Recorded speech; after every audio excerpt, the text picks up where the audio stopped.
इसी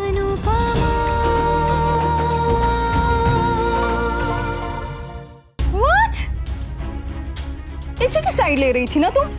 हाँ, औरत की लड़ाई का झंडा उठाने से पहले देख तो लो कि वो औरत कैसी है। एंड काव्या, तुम्हारी इनकॉम्पिडेंस में अनुपमा बीच में कहां से आ गई? सब कुछ अनुपमा की वजह से ही हुआ है।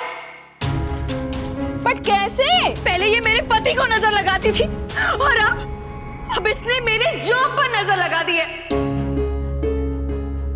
तो तुझे तेरे पति और तेरे काम पर नींबू मिर्चा लटका के रखना चाहिए था। बड़ी आई नजर लगाने वाली। आप लोगों को सच कब दिखेगा बाप?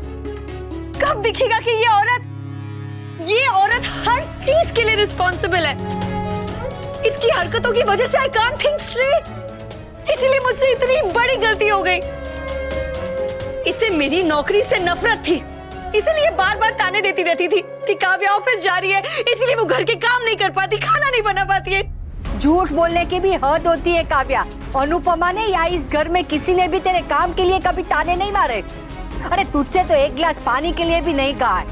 और हमें पता है कि तू बाहर काम करती है, वर्किंग मैन है, तो तेरे और तेरे काम की हमेशा हमने इज्जत की है। तूने अगर हमें थोड़ी भी इज्जत दी होती ना तो सोने के भाव बढ़ नहीं जाते। बाप लोग डायरेक्टली कभी नहीं कहते, मगर घुमा फिरा के यही कहते हैं कि मैं अनुपमा से कम हूँ। क्योंकि ये तेरे अपने मन का चोर है, इसलिए तुझे लग रहा है कि हम सब ये कह रहे हैं, पर अंदर से तो तू भी जानती है कि तू कहीं ना कहीं अनुपमा से कम है। अरे पूरा ससुराल तुझे यहाँ पे साथ देने के लिए खड़ा है, पर तूने तो कभी एक कदम हमारी ओर नहीं बढ़ाया।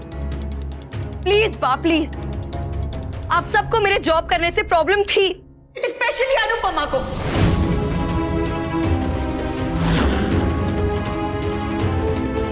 मैं तो अब भी तुम्हारा साथ दे रही थी काव्या। ये सब नाटक है, तुम्हारा सब दिखावा है, मैं जानती हूँ।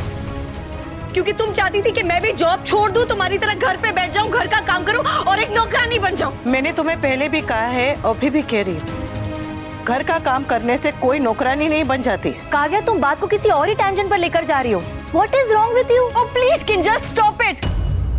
अगर आज तुम चाहती तो मुझे बचा सकती थी, मगर नहीं, तुमने ऐसा नहीं किया।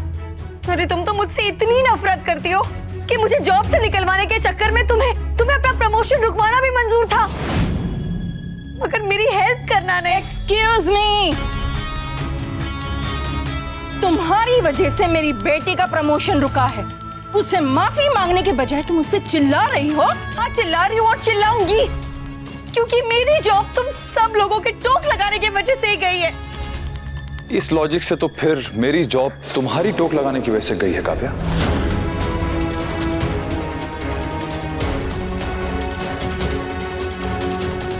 तुम हर वक्त मेरी जॉब को बुरा भला कहती रही कि तुम्हारा कैफे ऐसा है, तुम्हारा कैफे वैसा है। So going by that logic, मेरी जॉब जाने के लिए तो तुम रिस्पॉन्सिबल हुई। हाँ, हूँ मैं रिस्पॉन्सिबल। मैं ही बुरी हूँ, मैं ही गलत हूँ, मैंने सब कुछ किया है। मेरे हस्बैंड की जॉब चली गई, मेरी जॉब चली गई, अब मैं क्या करूँ?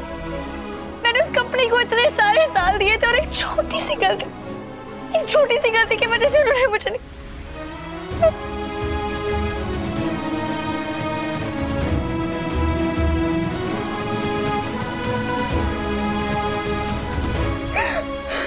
हम दोनों कितने भी अलग हो अनुपमा, लेकिन एक चीज कॉमन है।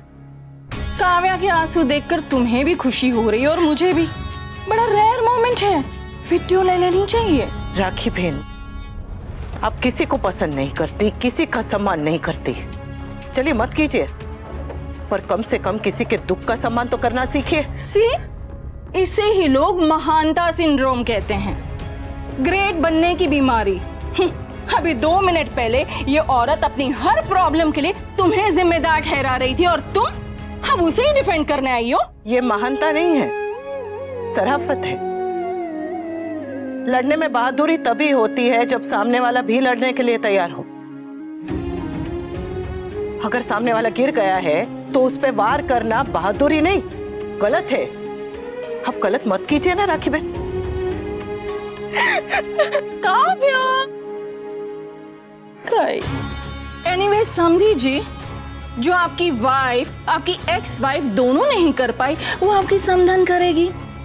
मैंने आपको पहले भी जॉब की ऑफर दी थी और आज फिर से कर रही हूँ। अगर आपका कैफे बंद हो गया हो ना तो कल से मेरी ऑफिस ज्वाइन कर लीजिए प्लीज।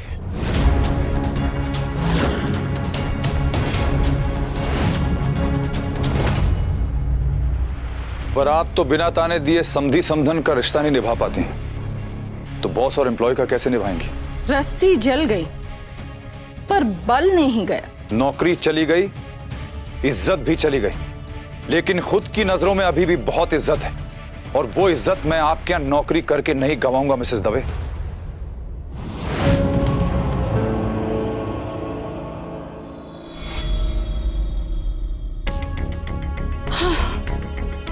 गॉड, अब सारी जिम्मेदारी तोशु और किंजल पे आ जाएगी। बेचारी अनुपमा की सैलरी है ही कितनी, 2 हफ्ते की सब्जियां खरीदने में ही सारी सैलरी उड़ जाएगी। मॉम, आपको हमारे घर की फिक्र करने की जरूरत नहीं है।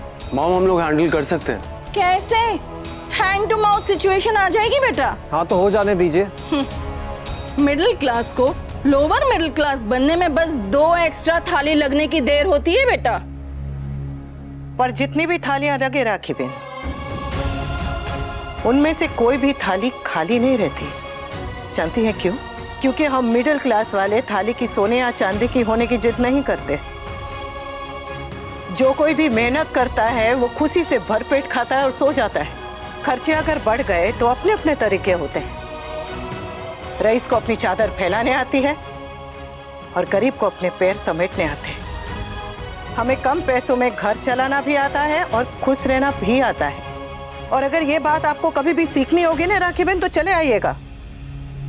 हम एक और थाली लग जाने का बुरा नहीं मानते हैं। तुम स्कूल और डांस एकेडमी में टाइम क्यों वेस्ट कर रही हो अनुपमा? जाकर टीवी पे प्रवचन दो ना, बहुत पैसे कमाओगी। अरे जब पैसे आएंगे तो अपने जॉबलेस एक्स हस्बैंड और सौतन को पालने में बहुत आसानी होगी। आपको हमारी इतनी चिंता है, उसके लिए बहुत बहुत धन्यवाद। पर शायद आपको देर हो रही होगी, तो जय श्री कृष्ण।